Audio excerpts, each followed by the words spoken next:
posting that.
Is Jalen Waddle on his way out of Miami?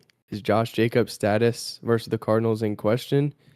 What will it look like when Rashee Rice makes his season debut today against the Las Vegas Raiders? All this and more to come in just a few seconds. My name is Ari Pooley alongside co-host Evan Davis. This is TSP Behind the Blitz. We are back. It's been a 2-week hiatus. The week before, I don't remember what happened, but the past week I was in London covering the New York Jets Denver Broncos game. We're excited to be back. One thing going on right now is there's a football game going on. There's a football game going on between the Rams and Jaguars, also in London. Matthew Stafford, 3 touchdowns. Devontae Adams, 2 touchdowns in the absence of Puka Nakua.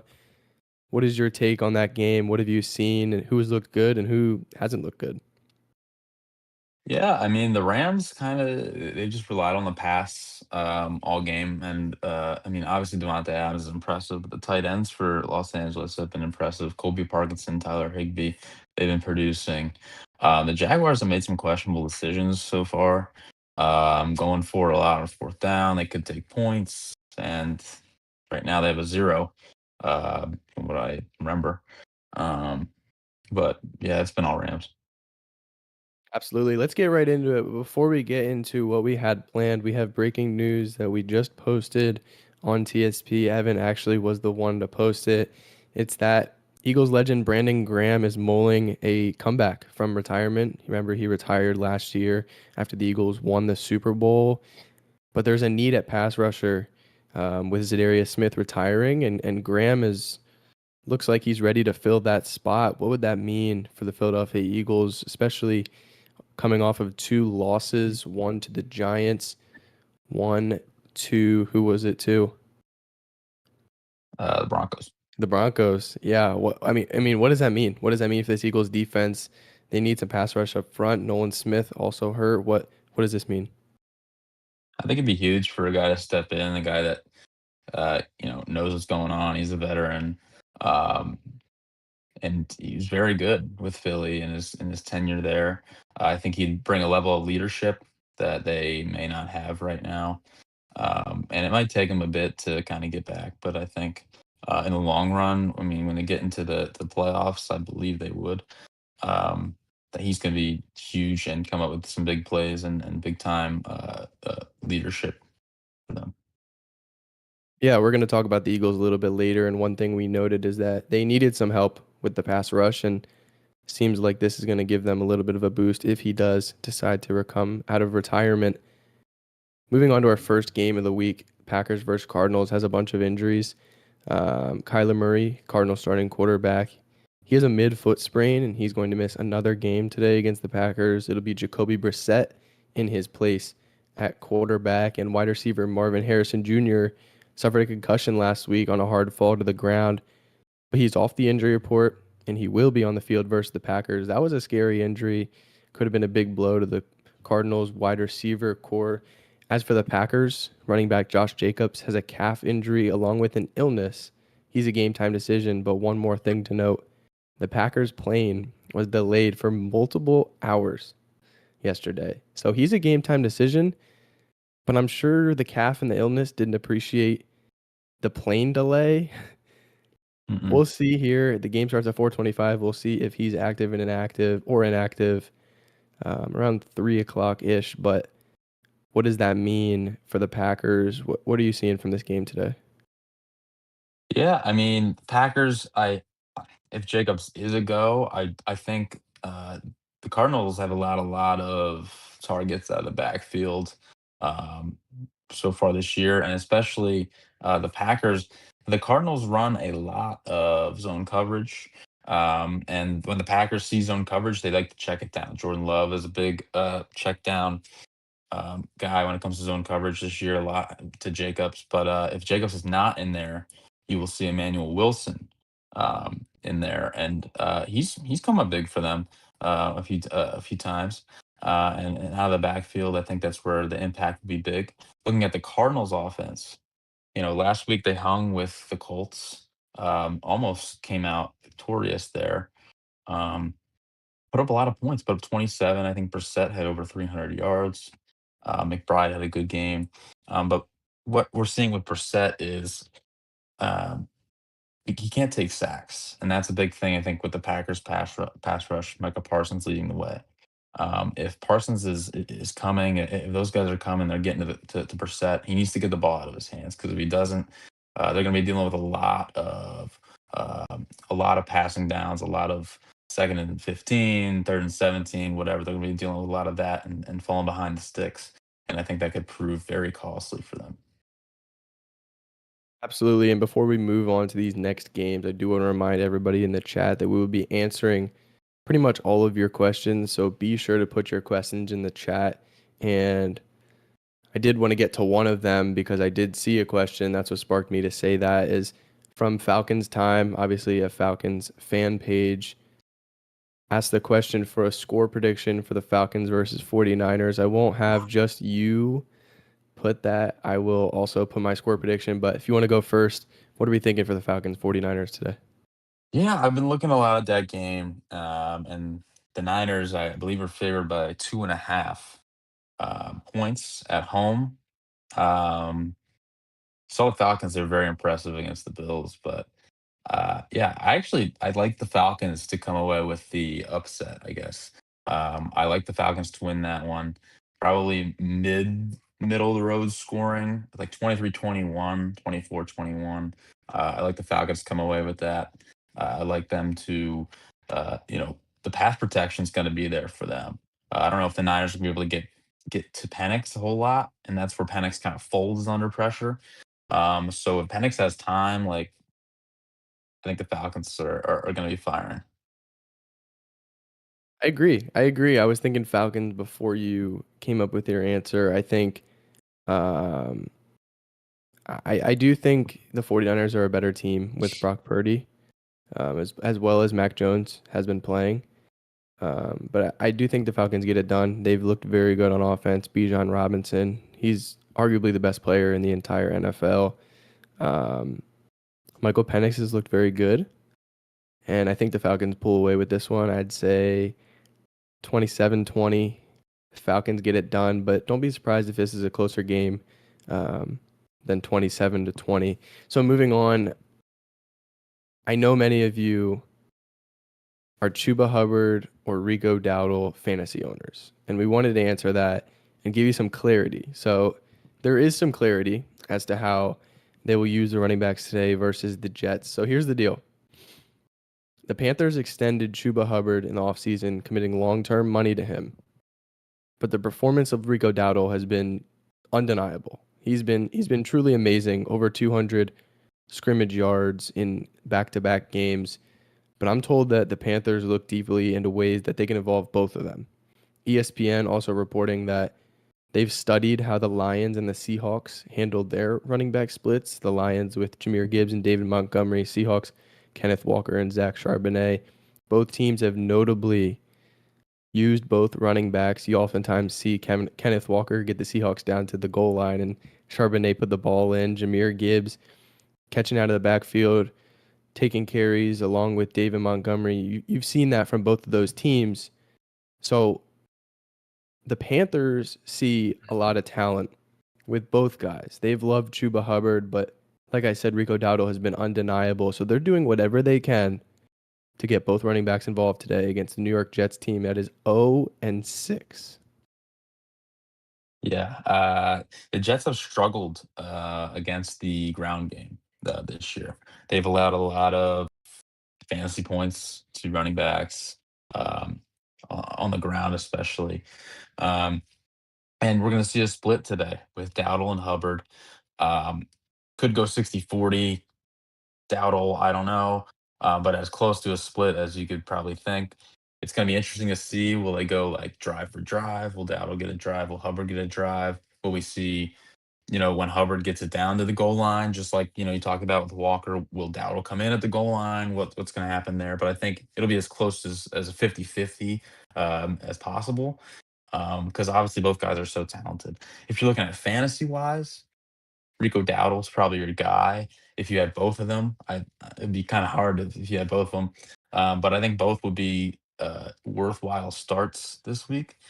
I'd give Dowdle the edge. But we're really kind of seeing the evolution of Bryce Young. for Carolina, and he's really coming along. If they win this week, they go to 4-3. That's pretty impressive.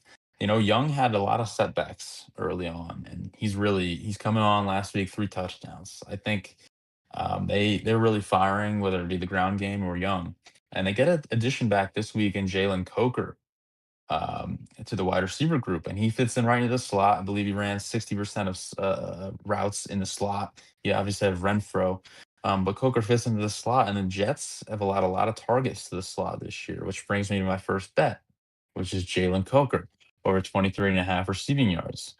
Um, Jets have struggled against slot receivers, and Coker, he went way over that line many times last year. Obviously, it's reasonable to expect that he won't get everything, like his usual workload. But I think with like him being back, he was reliable for Young. With Sauce on Tet, with the Jets giving up targets to the slot, I think it's a good play, and I think Coker is going to make an impact. Jets side, real quick, I think Brees Hall will get a lot of work with Garrett Wilson out for the Jets. Um, Brees Hall and Isaiah Davis out of the backfield are going to be big. The Panthers have allowed big target share to running backs. I think it's going to be a close game. I think the running backs on both sides are going to be getting a lot of the workload. And it'll be interesting to see. I think it's a 1 point spread. So I think it'll be a close one down to the wire. Absolutely. Hall been the subject of some trade rumors. We'll see if he is moved on the November 4th trade deadline, which we will talk a lot about later on. And one thing on Coker, he was an undrafted free agent out of Holy Cross last year, an FCS school in the Patriot League, I believe. Mhm. So it's been really impressive to see his rise as a solidified option for this Panthers offense. And you mentioned one thing about Chuba Hubbard and Rico Dowdle that I did want to make sure was talked about is you said you don't know if they're going to go, drive for drive. That is, I'm told one thing that they were mulling this week is potentially having a Chuba Hubbard drive, having a Rico Dowdle drive, and then kind of seeing how it plays out. If one guy takes advantage of the opportunity, they could end up sticking with that guy, but they did look over using a Chuba Hubbard drive and a Rico Dowdle drive. Now, a team that has been struggling that we talked about a little bit earlier on with Brandon Graham is the Philadelphia Eagles. They've been struggling and they're no doubt frustrated. No doubt frustrated. Multiple players in the locker room have mentioned how they feel the offense is too predictable, quote unquote, especially as they're not able to get Saquon Barkley going. Obviously, he had incredible, historic season last year. Hasn't been able to get going this year, and sources have indicated to me that it is worth watching the A.J. Brown and Devontae Smith situation, but not to expect anything at the trade deadline. And among positions that they're targeting at the deadline, the Eagles are targeting via trade. Howie Roseman, known to make a lot of moves, whether it's the trade deadline in the offseason. Pass rusher and cornerback, I'm told.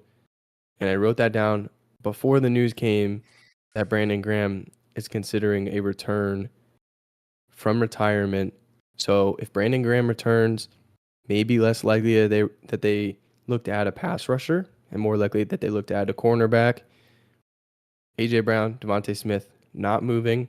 If things sour, you could see either player request a trade in the offseason. It is real. This is a real situation. This is not online internet buzz that you're just seeing from people looking to get clicks. This is a real situation. The city of brotherly love is quickly turned into the city of brotherly frustration. But look for the Eagles to get back on track today. When Saquon Barkley gets the football, they win games. Jalen Hurts, Carson Wentz. Carson Wentz used to be an Eagle. We'll see how that situation plays out, but definitely one to keep an eye on. Now let's get into the trade deadline. One wide receiver that has been absolutely talked about, Jalen Waddle. And I'm told to not expect a trade from him at the deadline. He's been their wide receiver one, bona fide wide receiver one with Tyreek Hill out. Several teams have called the Dolphins in effort to trade for him, and they've been told Jalen Waddle is unavailable. Jalen Waddle will not be traded. We will not be discussing a Jalen Waddle trade. Whether that's going to change To be determined. The deadline is November 4th. It is October 19th. We'll see how that plays out. That will be one to watch. They could be trading one of their pass rushers. Jalen Phillips, Bradley Chubb, Matthew Judon. Three names to watch, I'm told, for a potential trade for the Dolphins. But with Jalen Waddle staying, what does that do for you fantasy wise with Jalen Waddle, Tua? What can we expect from them for the rest of the season? Yeah, I mean, it's been pretty up and down. But Waddle, he's gonna get targets. He has the explosive play potential. Like he's a guy that you want in your lineup. Now today we'll get into the weather. Maybe it's a little rough for him today, but for the rest of the season, if he stays in Miami, he's gonna be like if he's not a wide receiver one in fantasy, he's gonna be pretty close. Um, Two is gonna get him the football. Obviously, you got Malik Washington in there, and Darren Waller's really come on um, for them. Devon Achane out of the backfield. Um, but McDaniel's scheme is still, they've had hiccups, but it's still a good, efficient scheme. West Coast zone runs, get the guys into space. It's still working, and I think they need to push it downfield a little bit more. I think they're utilizing the line of scrimmage a little too much. They're throwing screen passes everywhere, but they get it downfield. Like Waddle is the guy, and you could see a bunch of triple digit receiving yard totals from him this year. One question we got from the chat, and I do want to encourage for everybody watching that you can put questions in the chat and we will get to pretty much every single one of them. This is what this show is pretty much based on, one-to-one interaction. So if you have fantasy football questions, NFL trade deadline questions, betting questions, put them in the chat. We'll be sure to get to Hmm. them. And I said that because we did get a question from Nate1X who said, any chance Waddle to Buffalo since they're in the same division? Would that make sense? I would say absolutely not. I mean, out of all places that Jalen Waddle could be traded if things were to change, it would definitely not be Buffalo. Um, there's something to say with that in division.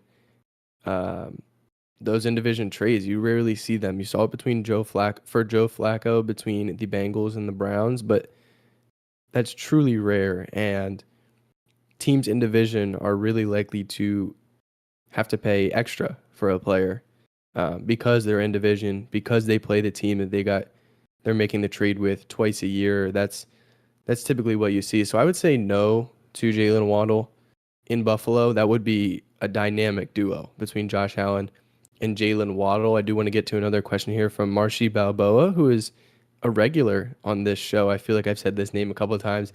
He asks, would you start DJ Moore or Alec Manor? It's a really tough one, but I think DJ has the better matchup with New Orleans. I think the Bears are going to put up points today. We may get into that game, but I think there's going to be points in that one. I think Caleb's going to be slinging the rock, and I think Moore catches a touchdown today. Io Manor, obviously, he's been great. He's been getting more of the target share than Moore, but I don't like the matchup with New England, and I just don't see that offense gaining a lot of ground today. One thing to note, if you do hop on the Alec Manor train, is that Calvin Ridley is out. Alec Manor seems to be stepping up into a big role today as the Titans look to get back on track with a fired head coach, a new interim head coach said to be Cam Ward said to be um, looking more free out on the practice field. So we'll see how that plays out for them. But let's move on a little bit to the NFL trade deadline. Two more wide receivers that could be traded that are being heavily talked about. Jacoby Myers, Chris Olave. We'll get to Jacoby Myers later, but I did want to note that the Saints are looking to work out a long-term extension with Chris Olave. If the two sides can't reach an agreement or are, too far apart on a potential extension, you could see a trade. You could see a trade. He's been somewhat underwhelming for the Saints since they drafted him in the first round just a couple of years ago. Don't be surprised if you see him moved if they're too far apart on a deal. Um, To add on to that, Olave, like he's having a good year. He's getting targeted heavily. But if he is not moved, I think Rashid Shaheed is a really good option to be moved. He's a downfield threat. I think, you know, we've seen the Giants, they're in the running there. I think he can help out a bunch of teams. So I think one of those guys probably moved, but like you said, working out the long term extension. So we'll see what happens there. Absolutely. Shaheed is a player that teams are really love. They love the deep speed. They love the deep threat. Shaheed could be moved if Chris Olave isn't. Chris Olave could be moved if Shaheed isn't. Saints like both receivers. They love both their talent. They think they're both young wide receivers. So we'll see how that plays out. Bengals, a couple pass rushers that I wanted to talk about. Bengals pass rusher Trey Hendrickson. He was likely to be moved if the Bengals didn't win on Thursday against the Steelers, but they won. Things seem to be heading in a more positive direction, and Trey Hendrickson is now likely to stay a Bengal. He is an unrestricted free agent after this season, and one name that I keep hearing as a potential trade target, Jets pass rusher Jermaine Johnson II. Just returned from an injury last week. Uber talented pass rusher. You could see Jermaine Johnson dealt at the deadline. Yeah, I think 100% the Jets are 0-6. Any talent that you have on your team when you're 0-6 should probably be dealt for future talent because what are you gonna do with it now? But we're gonna get right into Joey Myers here in the Chiefs Raiders game. Um, and Myers requested a trade in the offseason and was denied. He said something along the lines of he wants to be out there for his brothers, for his guys. And that's why he kept playing and didn't like do any holdout business, do any, you know, crazy stuff. But he's probably the most likely receiver to be moved. Um, and he brings immense value. He signed that extension a couple off seasons ago. Um, he's sure hands, and he's kind of a, you know, he can run the short, he can run the intermediate, he can run the deep. Um, he's a very good route runner, and I think he'd be valued by any team. We talked about the Chiefs, Giants, uh, Niners. I mean, there's a lot of teams out there that are in the running. But on the injury front with him, he's been dealing with a knee injury and a toe injury, and he's going to be out today, along with Brock Bowers. So that Raiders offense is going to be down a couple weapons there. You see Trey Tucker step up. Um, Chiefs are favored by a lot, so probably passing coming from behind. Trey Tucker will get a lot of work as well as Dante Thornton. Yeah, Myers in the final year of his 3-year, $33 million contract that he signed just a few years ago with the Raiders. As for the wide receivers on the other side, Rashee Rice making his season debut today versus Las Vegas. He was suspended for 6 games, but ESPN's Jeremy Fowler reported earlier this week that he will not be eased back into action. He's expected to get fed the ball right away. Yes, I think he's going to get the ball early and often. I think you see a lot with these receivers that are coming back from something, or like, you know, we talked about Jalen Coker. Teams like to, you know, get him the ball in every way they can. So you might see a little end around, you might see a little screen, just to kind of get them, you know, into the feel of the game back, because it's been a bit for Rice coming off that suspension. But I think Rice is going to have a big game today. I think that he's going to get his usual amount. I mean, last year we saw he was on pace for like a top five, top three wide receiver season. Um, and he's going to get the ball a lot coming out of the slot against Las Vegas. A lot of zone coverage there. We could see Rice and Kelsey kind of dominate the middle of the field. A lot of open space. I think the Chiefs are going to take care of business with those with Rasheed Rice back. Absolutely. And I want to get into more of your bets of the week because you post your daily or your weekly bets of the week. Um, we haven't been on the greatest start this season, but Mhm. things are Mhm. looking up. So I want to give you the chance to share another one of your free bets of the week on here and encourage people that are listening that you can subscribe for just 99 cents a month on the TSP subscription channel to get all of those bets, which are historically winning bets. So let's hear it. What's a bet of the week that you're confident in? Yeah, so we talked about Coker, but I'm gonna just kind of get into this Commanders Cowboys game here. Debo is out, Terry McLaurin's out, Noah Brown is out. So the three receivers, the top guys with Zach Ertz at tight end, you got Luke McCaffrey, Chris Moore, and Jalen Lane. Not household names by any means. Guys that have stepped up though. But I think it's gonna be a heavy Bill Krosky Merritt or Ja'Cory Krosky Merritt. I think it's gonna be a great game for him. The Cowboys have really struggled against running backs. Like they are by far the worst against running backs. And I think there's gonna be a lot of points. And I think I don't know the exact stat, but when there's a heavily high over under for a game, uh, the running backs in those games they perform. And, Krusty Merritt's rushing total is only at 66.5, I believe, or 67.5.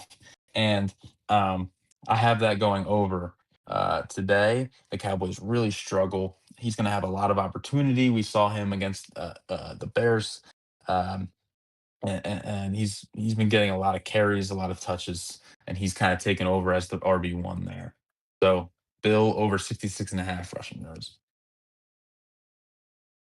Want to get into a Q&A question here. Definitely Bill over 66 and a half rushing yards is a good option, especially with Debo, Terry, Noah Brown all out.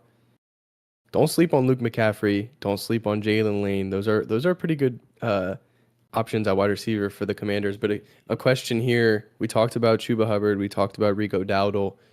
But who do you see having a better game, Chuba Hubbard or Rico Dowdle?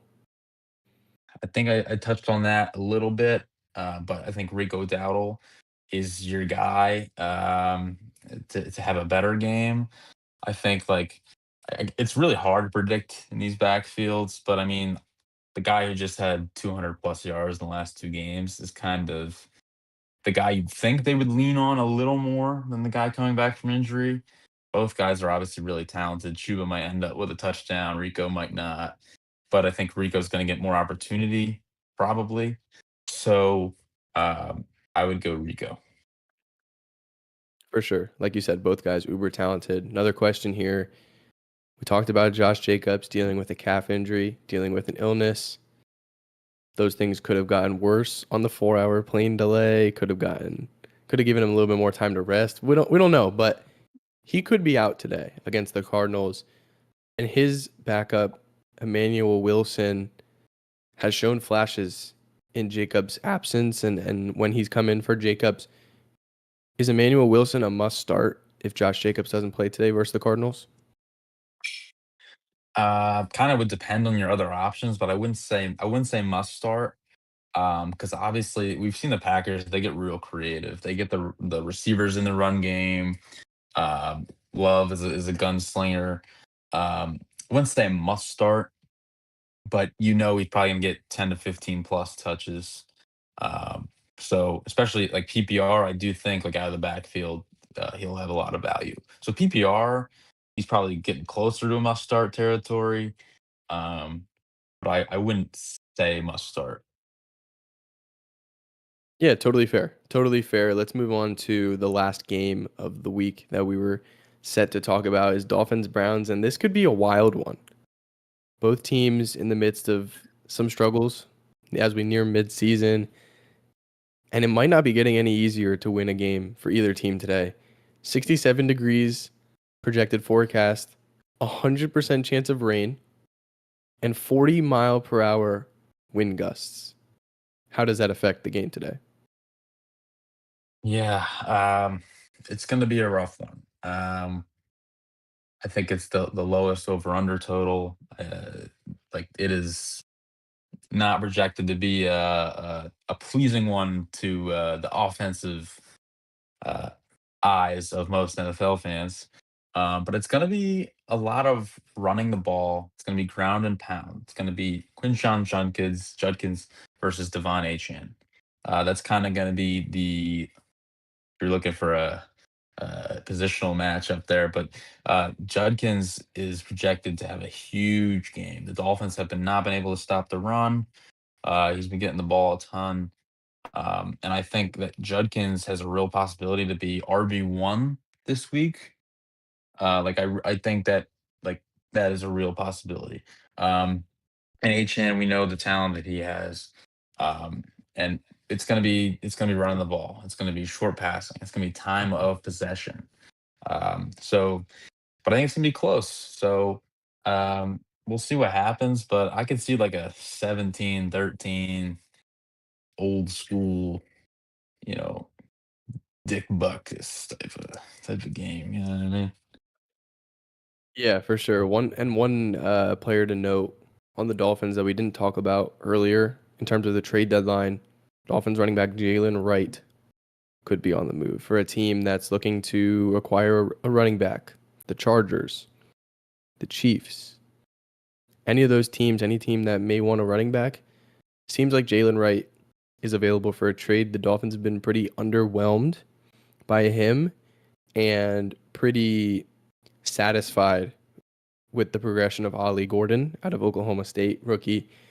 So could see Jalen Wright on the move if it's not going to be Brees Hall, if it's not going to be Alvin Kamara. Watch out for Jalen Wright.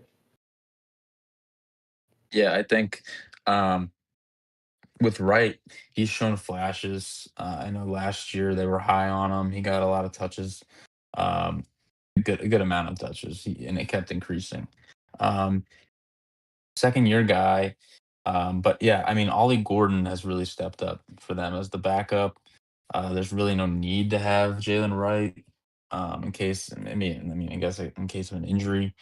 Um, but yeah, I think Wright still has the tools to be something. And I mean, it's probably tough to have motivation when you're the third guy. You're a second year guy. Last year, your touches were increasing throughout the season. Probably were pretty confident, and now you're the third guy. You let another rookie come in just because of a little injury at the start of the year. You're not the guy anymore. Um, but yeah, I think the Chargers could definitely use him. Um, there's many teams that are looking for just a backup guy like Wright, um, who can step up, and I think he's shown that in his young career. And it's unfortunate that he just was dealing with an injury. So we'll see. Super talented player with options to receive the ball out of the backfield. He's a good running threat. So a super talented guy that a team could end up acquiring. Let's get into some more Q&A questions. Mets underscore 31S asks you to pick two: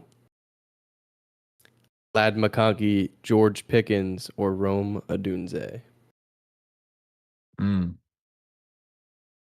Well, CD will be back for Dallas.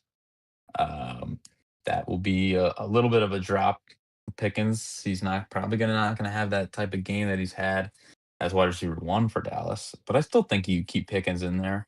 I think he's gonna have his moments, his time to shine. I think he leads the league in end zone targets. That's not gonna go away. So I think Pickens for sure.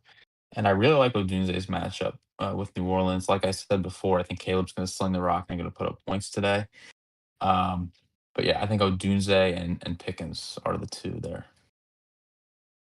For sure, for sure. And for anybody watching that may have just joined, may have not heard us before, we have weekly Q&As on here. So if you have a question, fantasy football, betting, just general question, just let us know and we'll get a chance to answer as many as we can as Matthew Stafford throws another touchdown for the Rams as they're up 28-0 against the Jaguars. That's a rough situation there. We got two questions here. One from Dak W. Brem, who asks, do the Giants stand a chance today? Giants stand a chance. I don't think so. I actually am betting on the Denver Broncos. We'll make this the the last free pick here in terms of betting. Broncos -7. I am taking today. I think they have the advantage in every which way. If you look at in the trenches, you look at O line, D line. They win that in pass protection, rushing, run blocking. They're going to win up front.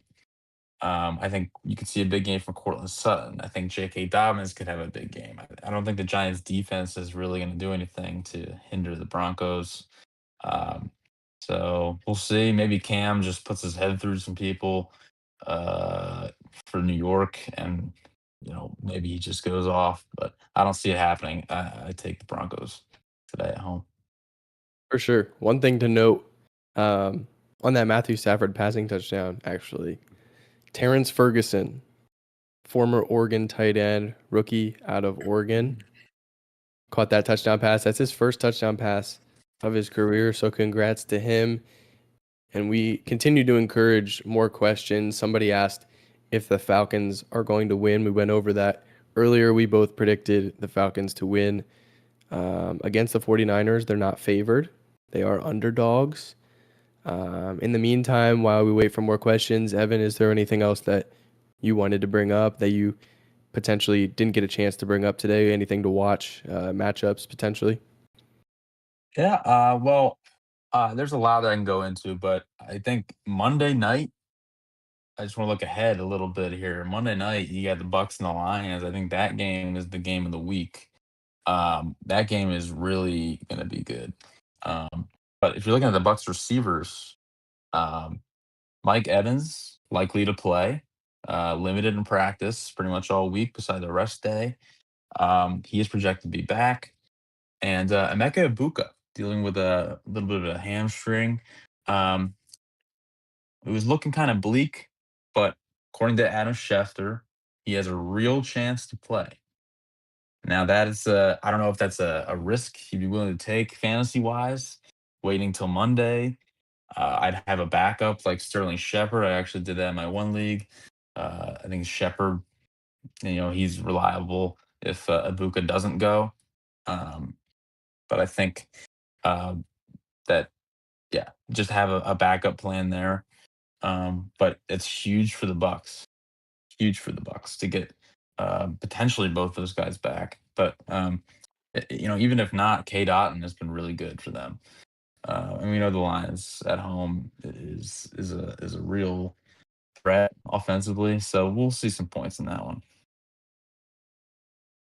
Get to another question here. It went away. I don't know. I don't remember what exactly. Actually, I do remember what exactly it was. It was, Okay. would you start? I don't remember who asked it, but it was, would you start Kendrick Bourne or Jordan Addison today? I would go Kendrick Bourne.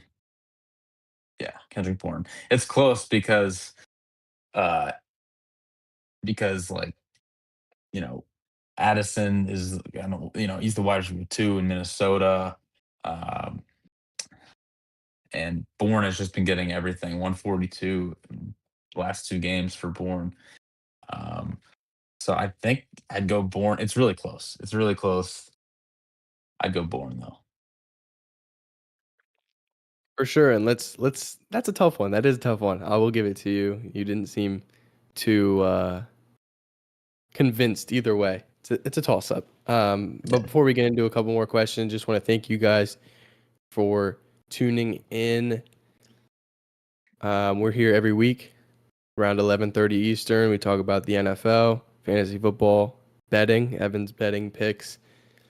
So let's get into a couple more questions before we head on out and get ready to end up posting these 1 o'clock NFL games.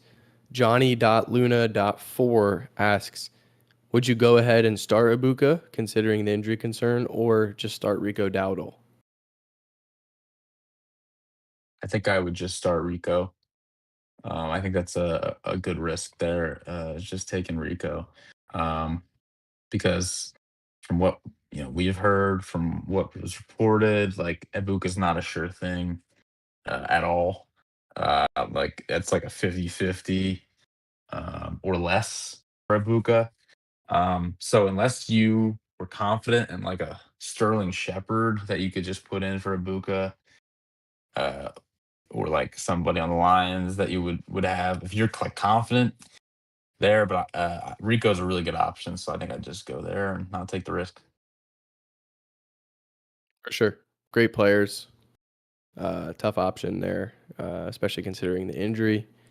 So as I wait for, we're gonna do two more questions here, and then we're gonna head on out as the Rams game ticks down in a blowout, and as these 1 o'clock games get a little bit closer. I need the Jaguars to score. That's what I need for fantasy purposes.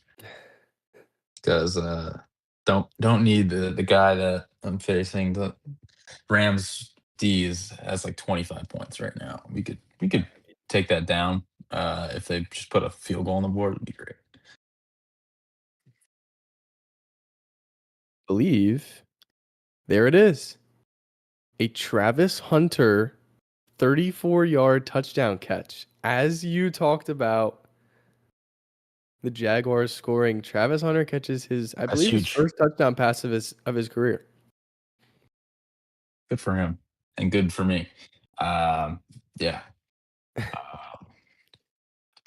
Thank you, Travis.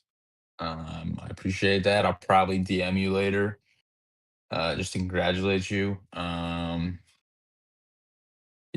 we're gonna act like I know him personally, but All right. uh, yeah, Two more questions here. We got one. We're waiting for another. The question from John Karam 2 asks, I believe it would be pick one, Rashid Shaheed, who we talked about earlier, Michael Pittman Jr., or Jordan Addison. Shaheed Pittman or Addison, Correct. pick one. Pick one. All right. Um, Tough. Uh, I'll go Addison here, by a little bit. They're all really close for me, so don't yell at me if that's not the right answer. What was your pick? Jordan Addison. Jordan Addison. Yeah. Yeah, I mean, there's concerns there. There's concerns there with the Vikings with Jordan Addison, with Carson Wentz at quarterback. I mean, could he be fed more? Could he be fed less? Well, To be Jefferson will determined. be shadowed by Kenyon Mitchell today. So I think Addison he could get his fair share today, and he's a big play threat. So one big play and you're there. So um, I would go Addison. Um, Pittman's facing a tough matchup. Shaheed's got a really good matchup, but he doesn't nearly get enough volume for me to be like, oh yeah, Shaheed. But we'll see. The only the only way you'd be able to go Shaheed in that situation is if he catches a 75-yard touchdown. Pretty much. I am starting And him in yeah, one league. I'm like, yeah, I need him to just like break a tackle and just run because yeah, because he gets like 5 targets, and if he doesn't break one, it'll be like 4 for 40, and that's it.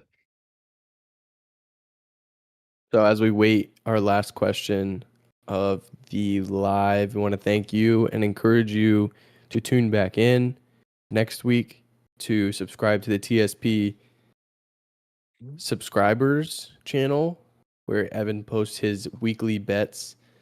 Um, got a lot of good bets. I took a look at them earlier. Uh, we'll see if they pan out. I'm optimistic about his bets this week. As we get the last question in here, TBK126 asks, start two of Ramondre Stevenson, Jawan Jennings, and Chris Moore. Oof.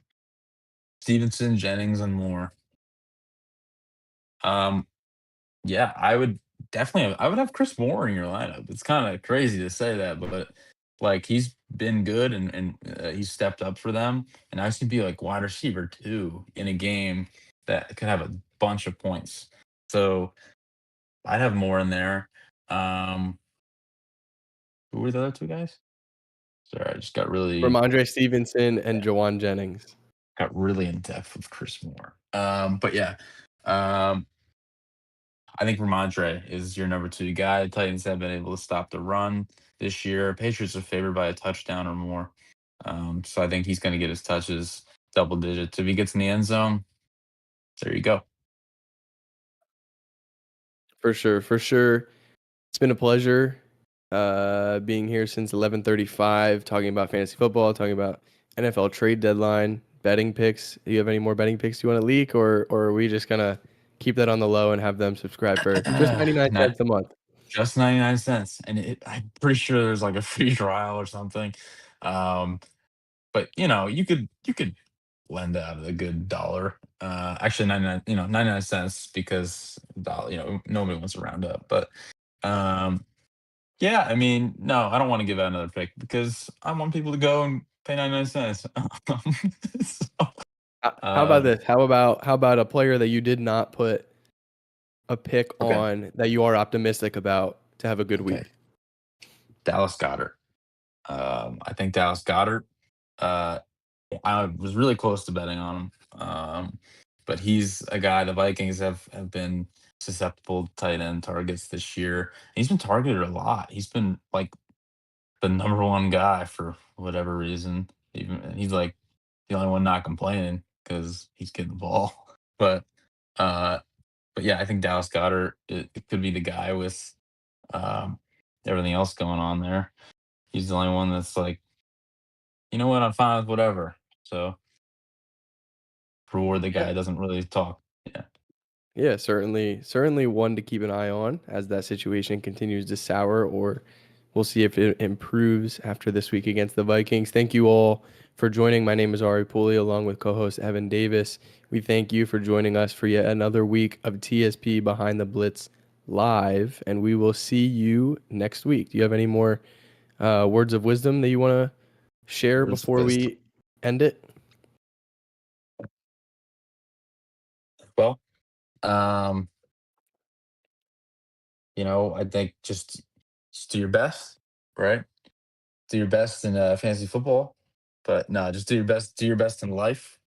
Um, control you can control, um, and outside of that, just live it up and just have a good time because that's what life's all about. That's it. Hey, for everybody watching, take care.